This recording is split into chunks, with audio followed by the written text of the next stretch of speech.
Not that I know of yet. Okay.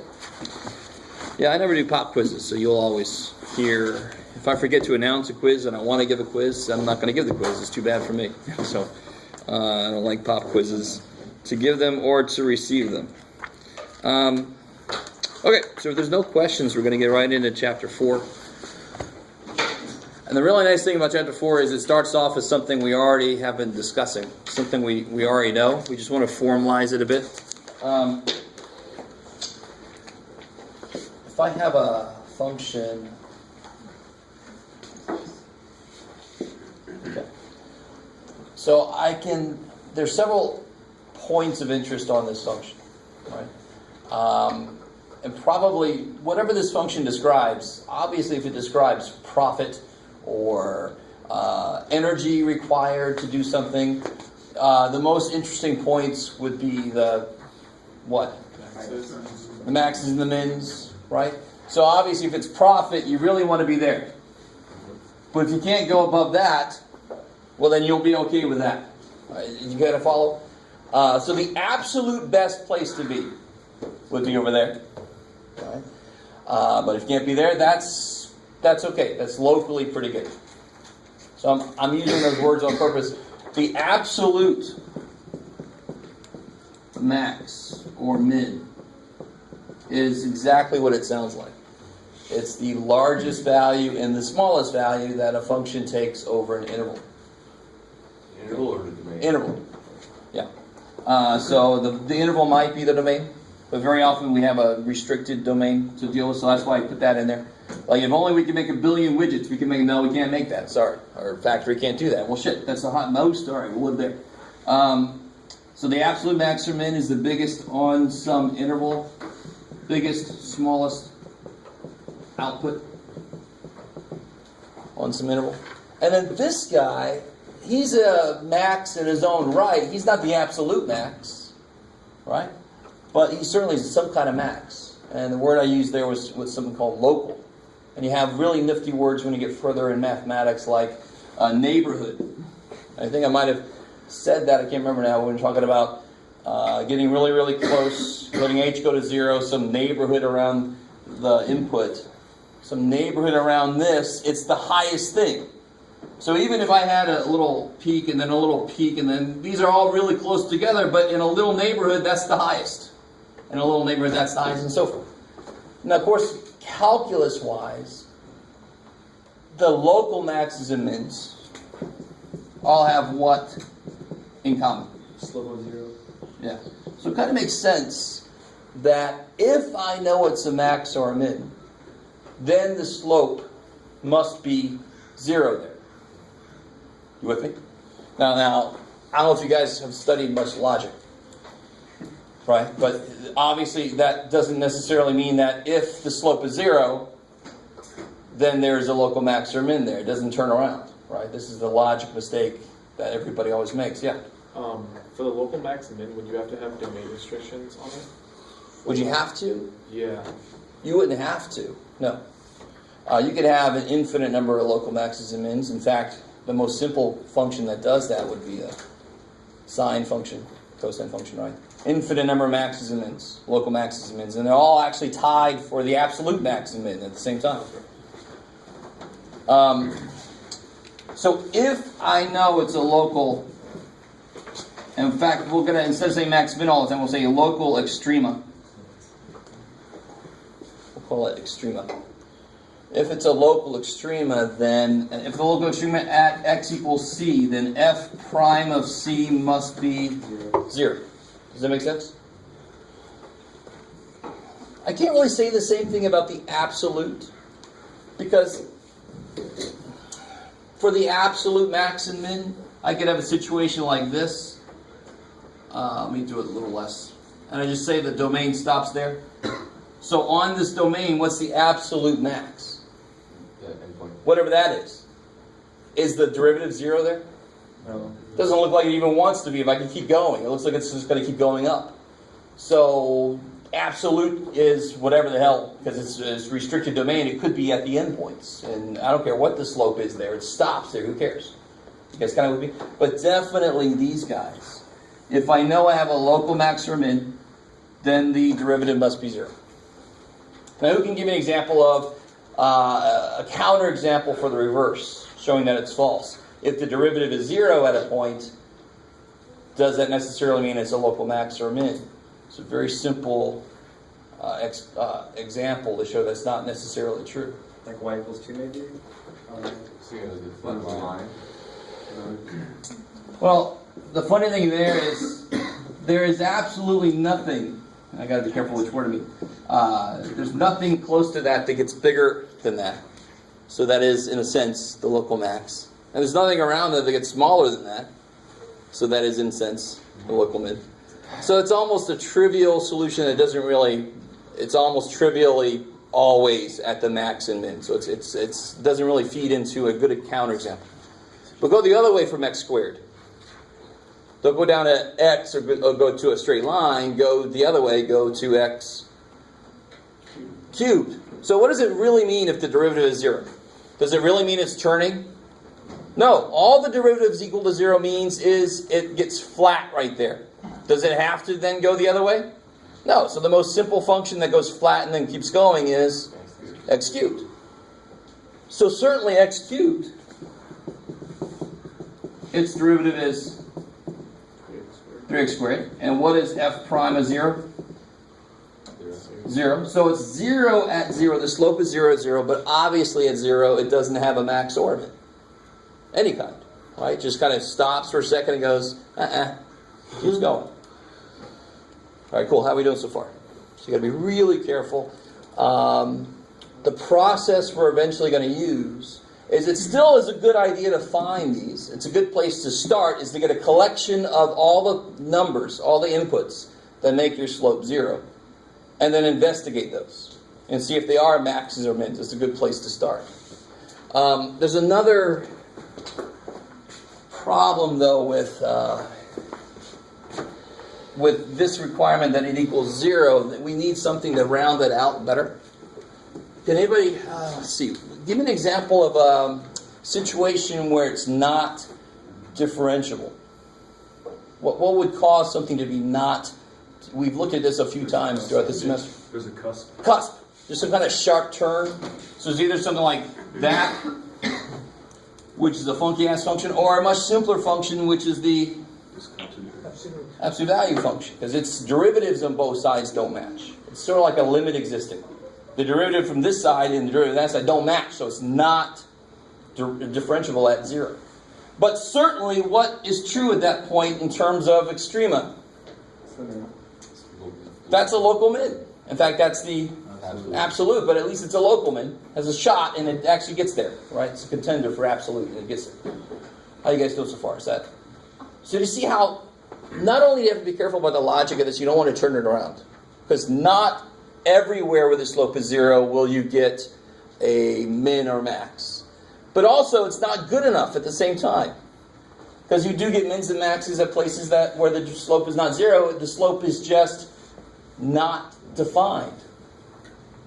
How do we know so far? Okay, maybe. So here's what we end up with. Here's where we end up. The process to find local mins and maxes.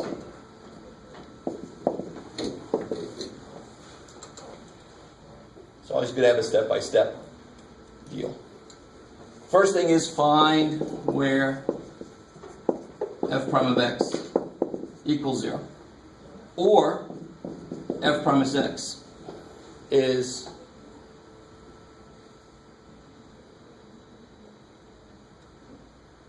what's the last thing I just erased it. What other situation we were talking about where there might be a max or a min? Absolute value. True. And what's wrong at that point? This is not enough to capture it. From the positive and the negative. Derivative is undefined. So if you can find out where the derivative is undefined, you can make an F, Jeff. There you go. How do we know so far? So, since this is an important list of numbers, if I find everywhere where the slope is 0 or it's undefined, those are all candidates for local maxes and mins, Why is that important? Because in the real world, those are the places where things are happening, right? That's where I want to be very often, or where I don't want to be. So I want to know where the hell they are. This list of numbers is stupid important. So we're going to call them critical numbers. So this list is called, well, let's try better grammar. This list is a list of, that still is bad, but a little too bad, critical numbers. Cool. So by themselves, they're not anything yet. I have to investigate them to see what's going on, to see if they really are maxes or mins. And that process, step 2, investigate, will look a lot like something you did back in pre-calculus, hopefully. Yes? What do you mean of critical numbers? So the list of numbers, all the x values that make one of these two things happen, that list, I call all those numbers critical numbers. That's the name I give them. So let's try this. Right now we can do this.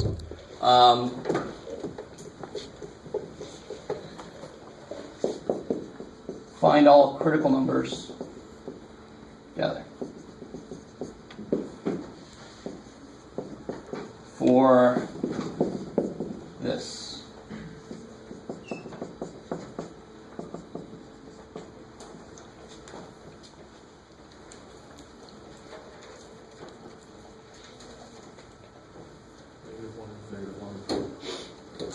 That's not all of them. Now, of course, be careful. What did you just do to get that? Find the zeros. Find the zeros. Not the zeros of the function. That would be the x-intercepts. That would be the roots. That is not calculus at all. We drew. So the only reason you guys are right is because the calculus leaves those in at the end. Gotta be careful. But you still, this is a question about slopes. Either it's 0 at that point or it's undefined. So of course the first step there is to take a derivative. So be careful. You gotta be, this is huge. And I've said this before, but you don't really know what I mean until you get into a problem like this. Which function are you using for what purpose? You still don't probably have a clue what the hell I mean by that. You don't want to set that thing equal to 0, because that doesn't match conceptually at all. You want to set the slope equal to 0. I've got to find that function first. So of course, how do you find this guy's through? Bring 2 down. All right. Leave us aside. Power 1. And It's really nice. Chain rule doesn't. fact. I just want to get that out of the way. Okay. Plus D with the first thing alone. Bring 3 down. Good. Bring the 3 down. Aside. Just keep running. 2 you get 2. Left. Is that cool? Yes. All right, that looks a lot prettier than what I made you do, because the insides are nice. The insides are just slopes of 1, so the chain rule doesn't really show up. Is that cool? Chain rule, they're still there. So wait, for the one where you have the negative, I see, never mind. Because the X's no, are I'm all. with you, I'm there. Cool. And then You can take out the x plus 1. you take one of those out, 2x. 2 of those out. Cool. So you're left with 2 of these, so 2x minus 8. Is that cool? Yeah. He's left with 2 times 1 of these. So 2 of them out. Plus 3 times 1 of these. 3x plus 3. So you get the 2 answers you guys gave me for the wrong reason, so you gotta be careful. And then you also get the 1 answer that was left behind for little b, which I wish I could take credit for making it come out nice, but oh well, I can't. So you get 5, x plus 1. So all the critical numbers would be, Negative 1. Positive 1. okay, And negative 1. Or 1. oh, so that's pretty simple. And that we've done before. That's the exact question I asked before. Find all the places where this is a horizontal tangent line. So now we're just going to call that, find all the places, find all the critical numbers, period. And that's what that means. And then wait, the critical numbers are the places where the slope is 0, right? Yeah, it's where the slope is 0. Now I got to be careful because this function was nice. It's where the slope is 0 or where it's undefined. And of course, this is polynomial. It's not going to have any problems anywhere. Okay. How are we doing so far? Is that cool? So would those be the critical numbers? Yeah, this would be the complete list of critical numbers. Do I know at this moment how many maxes or mins or where the maxes and mins are? I have no freaking clue. But these are the candidates for that. Yeah. What about 5? Wouldn't that equal 0? No. Could be 5. 5 equals 0, which it doesn't. Yeah, you got to pull 5 out. 1 makes it 0. 5 doesn't make it 0. Okay. Cool. So be really careful. I mean, that's why you got to completely factor. Right, so some of you guys left it not quite totally factored. And you might get some answers, luckily, but not all the time. Let's kind of continue with this. I want to do another example where it's got some undefined points, undefined contributions to the list. But I want to go a little bit further with this. This is the part that I said is going to look a little bit like pre-calc. And you can use the same shortcuts from pre-calc that we've actually used earlier this semester. If I graph, just make because when I'm talking about the slope function, wherever the slope function is negative, what's the original function doing? Dropping. Decreasing, I love it. Right? And wherever the slope function is positive, Increasing. it's incredible, right? Because the slope, the derivative is the slope function, really. So these are all the places where the slope is 0.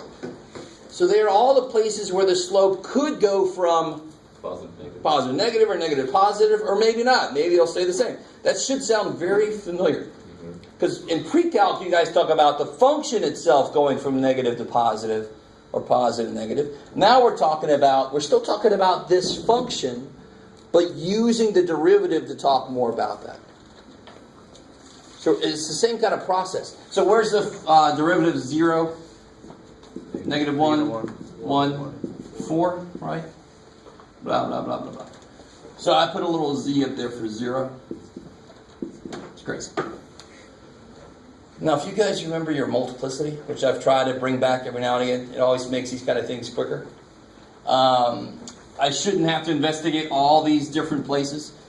And you should understand right now that I only have to look at one point in all of those regions in between, because, of course, it's going to be the same sign throughout. The only time a function can change sign is if it crosses the x-axis, and I've already identified where it does. So if at 0, what sign is this function? What sign is the slope at 0? Positive. Positive times, that's always positive, right? Times negative. So it's negative. So the function is doing what in between negative 1 and 1? Decreasing. It's crazy. Now you bring in multiplicity to kind of shortcut this damn thing. I don't want to plug points in all over. I shouldn't have to. What's the only root around which it will not change sign? 4. 4. Why? Because it's odd. No, because it's even. What does a squared function do when it hits its, what does a parabola do? It turns, right? Stays the same sign. And of course, odd functions would go through, like a line or a cube, they go through.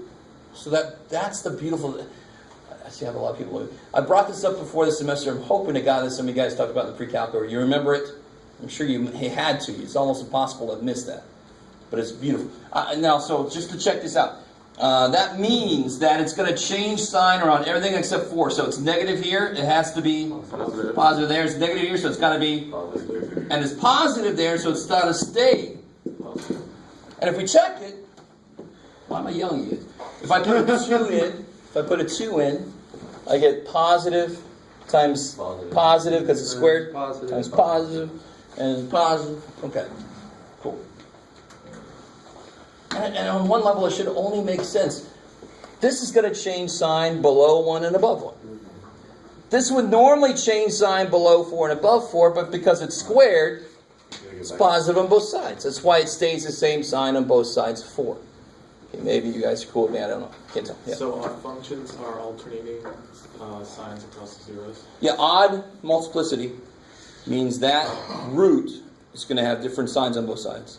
Even multiplicity, same signs on both sides. And it's not a huge deal. You could still just plug points in for each one. But come on, we got to get used to this idea. All right, so what all can you tell me here? Where is it increasing this function? From infinity to, negative infinity to negative 1. Is that cool? So all you got to do now is find out where's all the pluses to negative infinity to negative 1. You need 1 to... Oops, got it. 1, 2, 4. Careful. Because what's it doing at 4? It's increasing it to rate. At 4, it's resting. It's not going up or down. It's 0 at 4. So you officially can't count that as an increase because it's resting at 4. It could turn, but then it just keeps going up. How are we doing so far? It should be a lot of old news mixed with a little bit of semi-new news. Okay. And of course, it's decreasing at the only place left out. Negative 1 to 1. Negative 1 to 1. Now look at this, the beautiful thing about this picture. You got to do this picture anyway. I'm always going to ask you, where is it increasing, where is it decreasing? But can you just tell, can you actually draw a really rough sketch? What's the function doing here? It's going up. And then what's it doing here? Decrease. Right here. Oh, It's flat there, right? So I'm just going to do it. You just do. And then here it's going down, and then it's flat, Up. then it's up, Flat. flat, up. So now I can actually identify, I've got the picture of the function now. So at negative 1, it's a local max. Now I didn't even have to draw the picture, to be honest. Because here I can see it's going up, and then it's coming down. So it's got to be a freaking hill. It's got to be a max. You with me? Local. So you really don't have to do this rough sketch to see that. But it's just a little bit easier. We got it. So this is a max, local max, at negative 1 what? Definitely not. So this is what I was talking about earlier. If you plug, now it is 0 here. Gotta be careful. So it is 0, but why did you get 0? Because it's under the derivative of the slope, that's why. Gotcha. So when I want to know where the function is, where do I plug this x value in? To the function. If I want to know, is it going up or down or something, I use the derivative, right? So that's why you got to be really careful. And very soon we're going to introduce what f double prime means graphically. So you're not going to have 3 functions that you have to choose between which one to use. So I'm just trying to point out what to be careful about. I'm not trying to make you go, oh shit. All right. So it's negative 1, 0, just because this does happen to go to 0 for the function. What happens at 1? It's a local Minimum. min. And this is 1. See, now you got to be careful. So 1 what? So this would be 1 plus 1, 2 squared, 4 times negative 3 cubed, negative 27. So 4 times negative 27, something. All right. Negative 108. How are we doing so far? Do you guys kind of follow what's going on? You got to be really careful about, if you want to know where the point is, you have to use f. If you want to know what the slope is doing, you have to use f prime. Pretty soon we'll figure out what the hell f double prime is all about. So we did relatively little. And we actually got, albeit disgusting, but still a decent feel for what this thing looks like. Right? Okay. Maybe. All right, so that's enough for that right now. I'll throw some more stuff on top of that later, but let's try one that's got a point where it's undefined. Slope. So investigate this function here. Find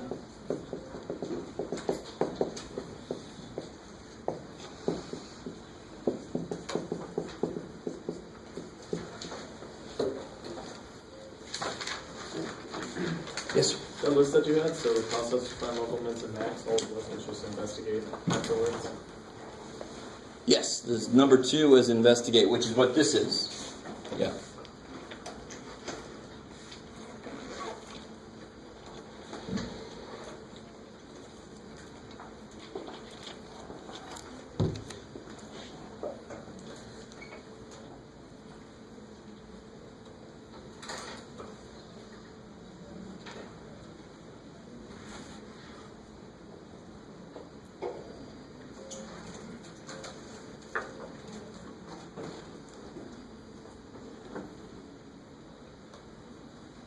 Yes, sir.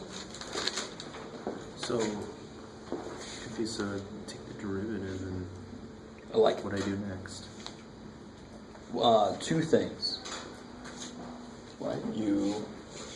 where do we get those numbers from? You try to set f prime equal to 0. Hopefully you see very quickly that ain't gonna happen. Or, one thing we did not have to do here because we had a beautiful polynomial that's not gonna have freakiness, you could also look for where f prime is undefined. So hopefully it's obvious that that has a place where it's undefined.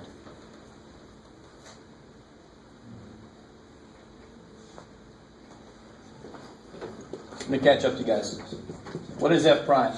2/3. 2/3 x minus Negative 1/3. Well, let's write that as 2 over 3 I'm sorry, actually 1/3. cube root of x, I like. Or x to the 1/3, doesn't matter.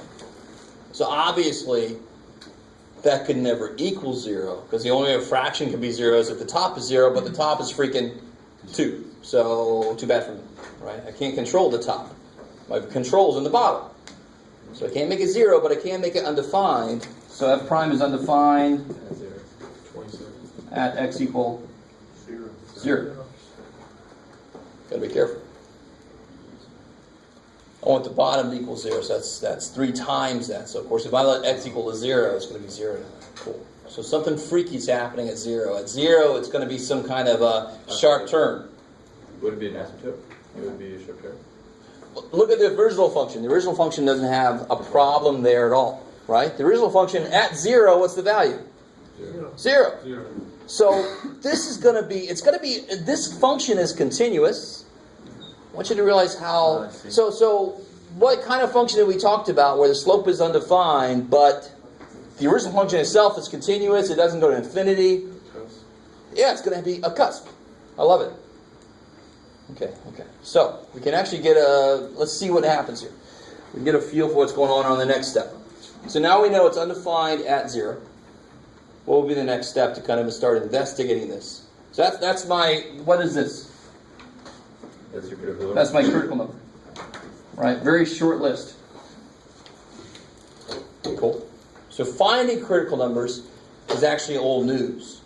We're just adding in the one extra layer of wherever it's undefined also. Right? And I could have asked you that question on anything we did before. Find where the slope is undefined.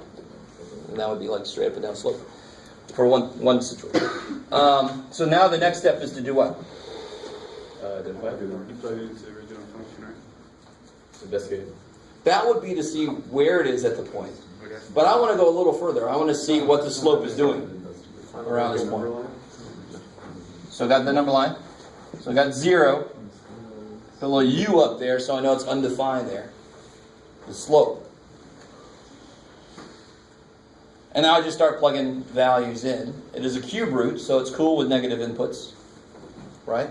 So if I put a -1 in there, what do I get? I don't care about the value, I just care about the sign. Yeah, you get, what's cube root of -1? Negative. And of course, +1 is going to make that positive. It's crazy. So somehow this thing is decreasing up to 0 and then increasing after that. Right? That's what that says. So it's decreasing from negative infinity up to 0, increasing from 0 to infinity. At 0, it's not resting, it's completely freaking out. Right? Okay, maybe. So let's look at this a little bit more.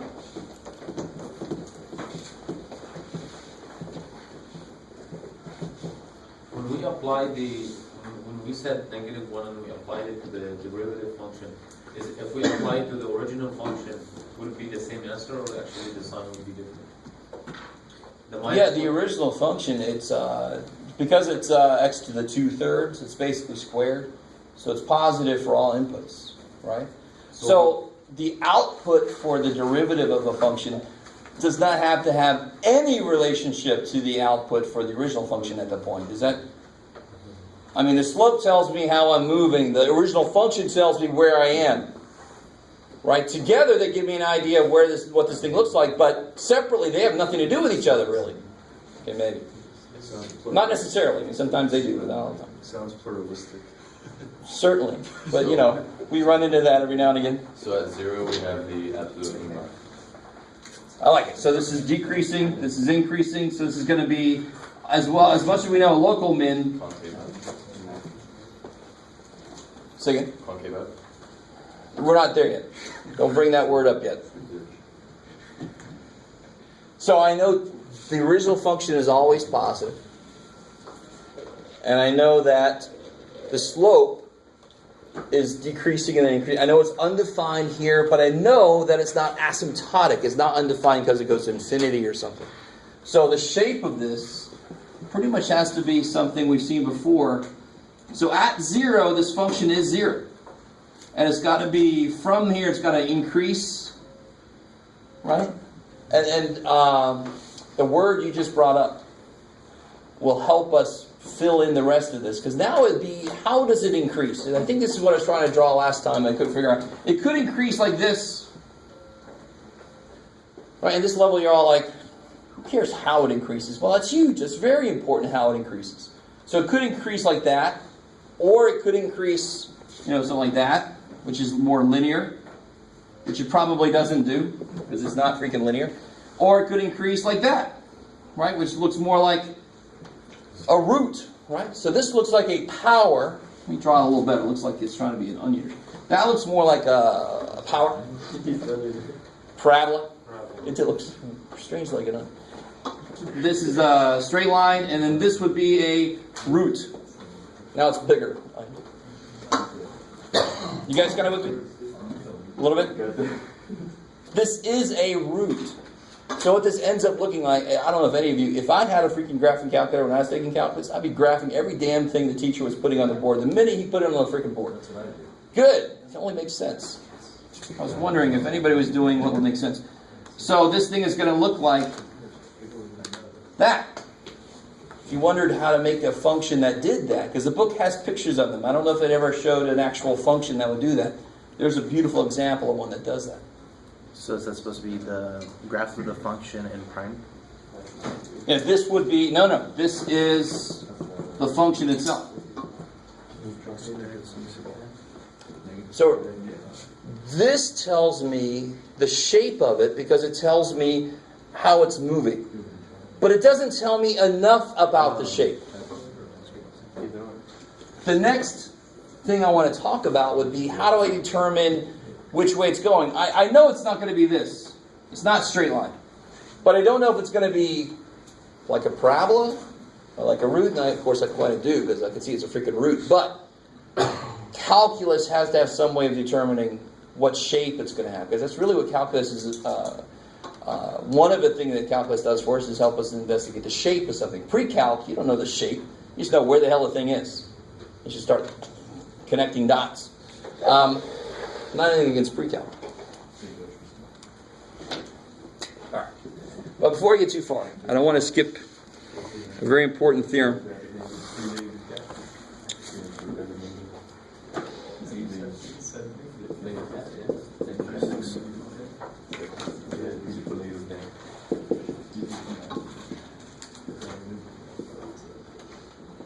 This is on page 275.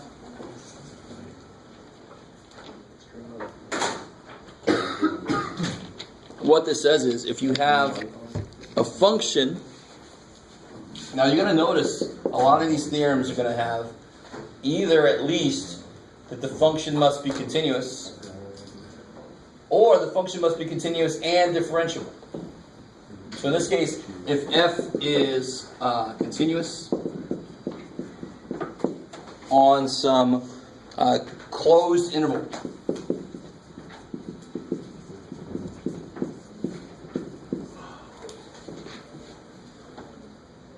so we have a function that's continuous, meaning it can't just pick up and go somewhere else. Right? It can just automatically transport itself somewhere else. And then f attains a max value and a min value on that interval. Somewhere in that interval. So you could pretty much prove this function using pictures, using some cases. The most basic function that would be continuous on this interval would be something that came up earlier, let me not put it there, would be a straight line. And then essentially it attains its maximum value immediately. Right? It's there. Hey, the max and min straight across. So that's kind of like the trivial way to meet these requirements, to show that that's true. If you don't have that, the only other thing that could happen then is if I have f of a somewhere and f of b somewhere else, so they don't go straight across. Right? Even if they're the same, of course, it can go up and down between them. So if I have these, it at least has to go at a diagonal. Or I could have, you could go like that kind of thing or something. So it has to achieve a maximum and it has to achieve a minimum because of the fact that since it's a closed interval, since f is continuous, what does that mean about the outputs? F of a and f of b have to be finite. If they go to infinity, then it's not defined at b. You guys kind of, so if I try to go to infinity at b, it's not a closed interval. You can go into infinity past b. Sure, but then I don't care. I got some finite value for f of b. So the minute I have a finite value for both of these, then I have to, if I go past one of them, I've got to come back, meaning I've just hit a maximum. Right? And I could do that all day long, but at some point, one of those terms is going to be the highest it goes, and one of those terms is going to be the lowest it goes. Now, of course, where else could there be a lowest? Like in this case, the lowest was right at the beginning. And it goes along with what we said earlier. The slope doesn't have to be 0 because in this it's a truncated domain. It could be right at the beginning. That's the lowest it is. All right, maybe. So extreme value theorem is almost too simple. It just says if you got a closed interval and a continuous function, it can't just pop around wherever it wants to. It's got to hit a highest point and it's got to hit a lowest point.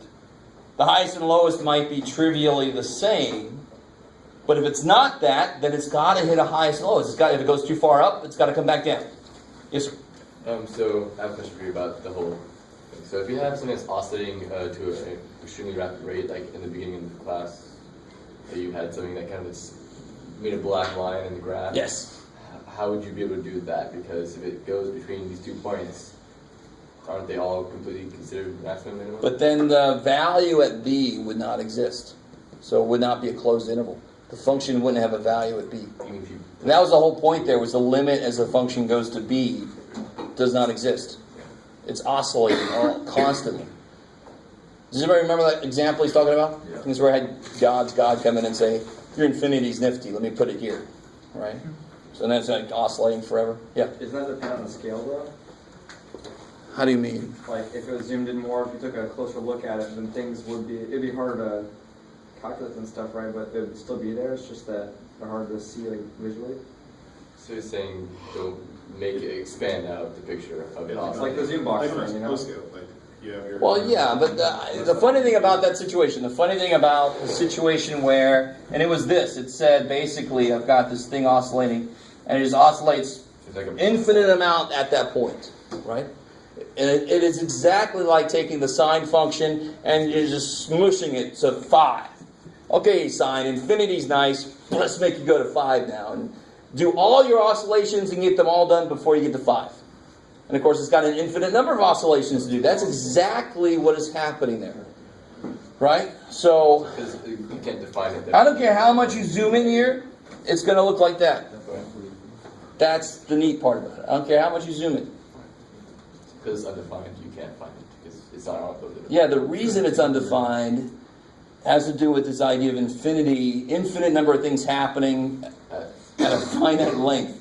So the more you zoom, it's going to look the same. It's almost fractal in that respect. Is that cool? Or, I don't know if everybody followed that. That was sort of It's like a side note. Okay. How we doing?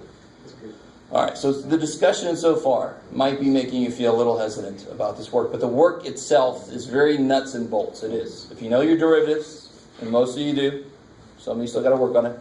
If you know your derivatives, this section 4.1 should be very straightforward, very nice and easy. Okay. Of course, it's hard to trust me in my word, but hopefully once you start it, you'll see what I mean. So on page, oh, here we go, perfect. Page 276, figure 9 is sort of like what I was talking about. If it tries to go to infinity at b, that's not allowed because then it's not a closed interval. So the more theorems you start to run into, you have to be very careful about what does a theorem require going in, and then what does it say coming out if you meet those requirements. So if I don't meet one of these two requirements, anything can happen. This could actually be true. It could still attain a max and a min, but the theorem can't guarantee it. You guys kind of with me? No. Okay. That's not good. So the theorem says if you do these things, if the function does these things, it's continuous on a closed interval, then it's going to hit a highest point and a lowest point. Now, if the function does not do these things, then it could do whatever the hell it wants to. It could not have a highest point. It could not have a lowest point, right? So this attempt in figure 9 is the function is trying to not have a highest point because it's going to go to infinity, but then it fails this. It's not closed at b. It's not defined at b, so it's not closed. It's open. So the theorem's like, ooh, good for you, but I don't have to work because you didn't meet this requirement. Yeah. What if you had like a piecewise function in between like a and b on those intervals? Would it still Piecewise, most piecewise you think of as being not continuous. So as long as they actually meet, they don't have a discontinuity, then sure, you could have a piecewise function and it would still, as long as it's continuous on this closed interval. So you could have infinite number of piecewise functions. As long as they meet, they don't jump around, they actually meet at their little x less than 2, x greater than or equal to 2, they meet at 2. This has still got to work. So that's a good question. So you got to be careful. Let's not go there. Yeah. Well, it's extreme value theorem if it's only an enclosed interval. Because on that closed interval, it's talking about the fact that the function will attain extreme values. On a closed interval, it will hit the highest point. It will hit the lowest point. Yeah, but then if you were just mentioning that if those condition is not satisfied, do we still call it the extreme theorem? No. I want you to understand. Just because these conditions are not satisfied by some function doesn't mean the theorem has a problem. The theorem is completely good. The theorem says, if you meet these requirements, then this must happen. If you don't meet these requirements, it ain't my fault. Good, right? It has nothing to do with the theorem. Functions do whatever funky-ass things they want to, but it says if you do this non-funky-ass stuff here, then this is going to happen. Right? It's very technical the way I said that. Okay. There are extreme values in relation only to the values within the function itself. Exactly. I like it. So that's another thing. It only matters about what's happening within here. Right? The function, if I'm only dealing with A and B, but the function does some crazy stuff outside of this, I don't care. It's only dealing with between the defined A and B. But that doesn't always mean that those points between A and B are the absolute points. Correct? So this might not be the domain of the function, but for some reason I'm curious about this function between 3 and 5. On the interval. And maybe at 7 it goes to like 18 billion. I don't care. In between 3 and 5 it's going to have some max of its own. Okay. I like it, maybe. Alright. So that's going to be used very soon for other theorems. Of course, the further you get in math, it's going to start to become just theorems that lead into other theorems that have corollaries that lead into other theorems, which actually is kind of cool, but it didn't sound very cool the way I just said it. But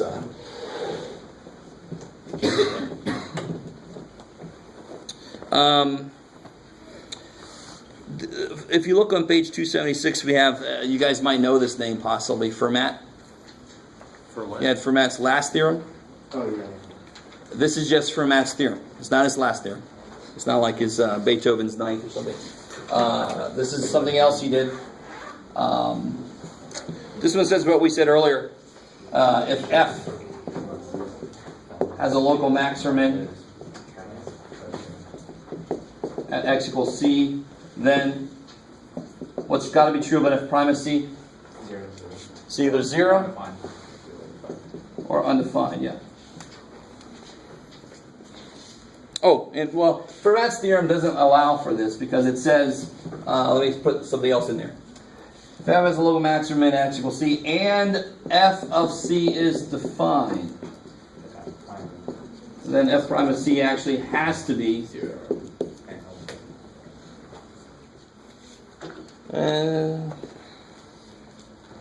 oh, not f of